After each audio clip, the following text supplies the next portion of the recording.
Le 22 décembre 2004, la France entière tombe sous le charme d'un petit prince à la voix d'ange. Grégory Le Marchal remporte la Star Academy, mais derrière son sourire radieux et ses performances vocales surhumaines se cachait une réalité physique que les caméras n'ont jamais osé montrer. Comment un jeune homme dont les poumons ne fonctionnaient qu'à une infime partie de leur capacité a-t-il pu atteindre des notes que même les plus grands chanteurs saints redoutent ? Restez bien jusqu'au bout, car la vérité sur ces derniers mois et l'héritage qu'il a laissé changent radicalement notre vision du courage.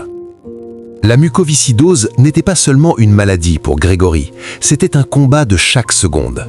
Pour tenir sur scène pendant 2 heures, le rituel était d'une violence inouïe.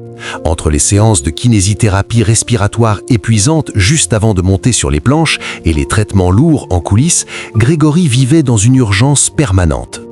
Ce que le public ne voyait pas, c'était l'épuisement total dès que les projecteurs s'éteignaient. Il ne chantait pas avec ses poumons, il chantait avec son âme, repoussant les limites biologiques d'un corps qui le trahissait chaque jour un peu plus. Mais le moment le plus poignant de son histoire reste son ultime sacrifice. En 2007, alors que son état se dégrade brutalement, Grégory refuse de baisser les bras. Son départ à l'âge de 23 ans a provoqué un séisme national, mais c'est ce qui s'est passé après qui est véritablement révolutionnaire. Ses parents, Pierre et Laurence, ainsi que sa compagne Karine Ferry, ont transformé cette tragédie en une force de frappe juridique et médicale. Grâce à l'association Grégory Le Marchal, le regard de la société sur le don d'organes a basculé. Ce n'est plus seulement l'histoire d'un chanteur disparu, c'est l'histoire d'une vie qui, en s'éteignant, a permis d'en sauver des milliers d'autres grâce à une prise de conscience collective sans précédent. Aujourd'hui, en 2026, l'image de Grégory reste pure, intacte, loin des scandales qui touchent souvent les célébrités. Mais une question nous concerne tous.